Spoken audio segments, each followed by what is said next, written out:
Good morning. This morning I'd just like to present and introduce you to Dynamic Mining. Dynamic Mining is a Guinea bauxite company. We are in the final stages of completing our DFS, and so the reason we're here is to start the process of capital raising for the construction capital. But within the introduction today, I wanted to try and focus a bit on what I see from fund managers as the key points of focus, or the elements I pick up. Fund managers, to me, want to see low capital currently. They want quick to cash flow. And the biggest thing I always hear from them is, where's my exit? So I wanted to just chat a bit about Dynamic in the context of a few of those items. I think low capex is important in the industry right now, given that some of the issues that it's facing. The Dynamic project is $85 million capital. It has one of the lowest capital intensities in the industry. Because we're going through our DFS, we're building in some contingency, and with working capital, we're looking to raise around $120 million to bring the project into construction within just 12 months. I think having low capital is obviously important in terms of developing the project, keeping that amount of investment as low as possible at the beginning. But I think it also goes to the heart of fundability at the moment. I think large capital numbers present a risk for investors to sort of try and bring together a large pool or a large number of investors that will be able to raise and put all the capital in place. So I think at this time, having a lower capital is very important to improve the fundability of the project. I think the issue of quick to cash flow is always important for our project. The reason why we are, sorry, and I'll just realize I will jump forward a slide or two.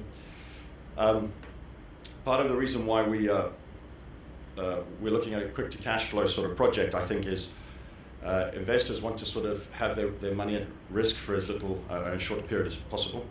So our project is based on a very simple design, a very simple surface mining operation that goes onto a road, 45-kilometer road. We load material onto a barge, and we try and ship the material. You would have heard yesterday from Alufair, a very simple operation and the success that they've had in achieving this. And I think the issue of short construction periods, maybe 12 months of construction period, is very important, but also the importance is delivering on that 12-month construction period. We're in the process also of leveraging off the working experience of companies in Guinea, most recently, where they have had very, very successful construction phases. Alufair in particular has gone through that period, and we're able to leverage off some of the contractors and the experience that those people have had in Guinea, so we can ensure that we actually reduce the construction risk and deliver on time and on budget. I think what then offers obviously the opportunity of bringing and having quick cash flow, obviously again gives optionality to investors and fund managers and shareholders, in that they're able to look at whether we can then pay down debt or return money to equity holders. Or you have the optionality of reinvesting in the project and reducing OPEX. There's always a counterbalance between low capital up front, but obviously invariably you pay a price in terms of OPEX.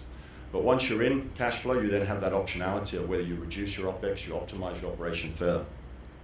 So I think that's an important aspect of not only getting to production quickly, but then having that optionality.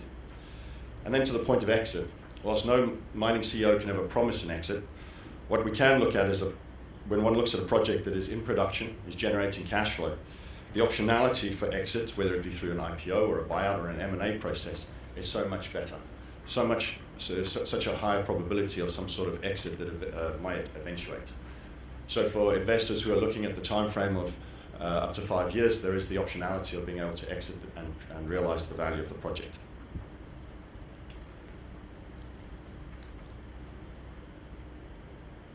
I'm going to step back a bit and just talk about the commodity of bauxite. Sometimes it's not as well understood or known in the industry.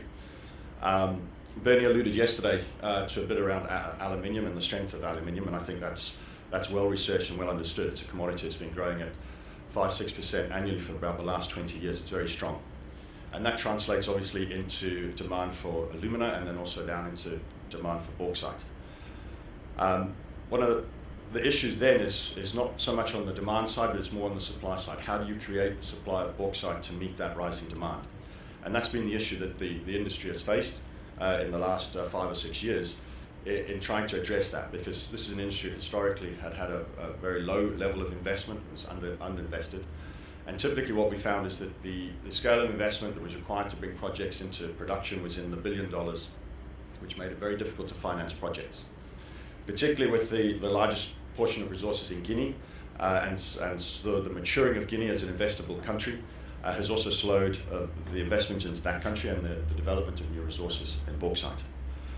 But I think and there's a lot of technical items that we can discuss in the bauxite and the supply of bauxite, but I'd like to focus just on that second slide, that second graph, and it's a bit blurred, but in essence it's one of those typical supply graphs that you see where we can see what new production and supply is coming into bauxite.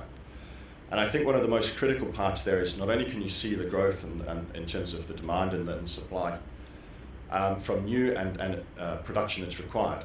I think one of the significant changes that is happening here is that blue sort of section in the graph. That's supply of Chinese mines to Chinese refineries.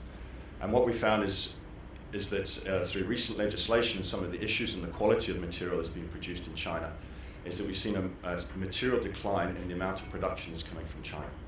So when you have an industry that 50% of alumina production is based in China, it has been heavily reliant on their own supply up to date, and now we're seeing an issue in terms of local and domestic supply. We have a double impact whereby not only do we have the normal growth in terms of demand for imported bauxite, but this is being exaggerated by the fact that local supply is declining. So this is a very important aspect in terms of demand for bauxite, and obviously ultimately translate into a price and improved pricing in terms of imported bauxites. Just in the interest of time, I'm just going to jump forward to talking about the project again, also, and how we're trying to deliver into the requirements of investors.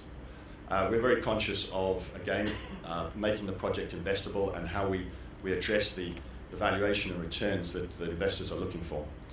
So we're very conscious around title. We know that we operate in Guinea, and issues around title are important. We've gone through the process of not only securing the licenses, but also securing conventions with the government. We have all the licenses in places for our roads and jetties. We're very focused on the social license to operate. In any country, that's important. We're very determined to make sure that we work with the local businesses in terms of local content. This has become a major issue in Guinea in terms of the government want to see local businesses as well as local communities benefit from mining activities. We're also very sensitive around product offtake. We know that investors want to see that the product sells, and we're working with a number of trading groups to make sure that we're securing marketing agreements with credible groups that will give the comfort to investors that the product will be able to be sold into the market once it's in production. And obviously the delivery of the technical studies through the definitive feasibility study. Again, we've engaged DRA, who recently completed very successfully an on-time, on-budget project at Alufert. In Guinea, there is a limited experience base, and so we're leveraging off all of the experience that we can find in the country to improve the execution potential of the project. Just to run through some high-level numbers that we have, as I mentioned, the project has low capital of 85 million for a 6 million tonne a year throughput. This gives us one of the lowest costs in terms of capital intensity in the industry. Our operating costs currently, we're estimating all-in FOB of around $23. That includes all the taxes. We're very conscious of focusing on that, and through the DFS optimization, we are reducing that number. We're looking to complete our financing through the back end of this year. Construction timeframes are to commence in October of this year with the initial mobilizations post the wet season. And part of obviously our objective here today was to introduce the project to you. Hopefully meet some more investors. We're in one of the booths in L5, and we hope more people can come along, and we're happy to speak to people about the project. Thank you.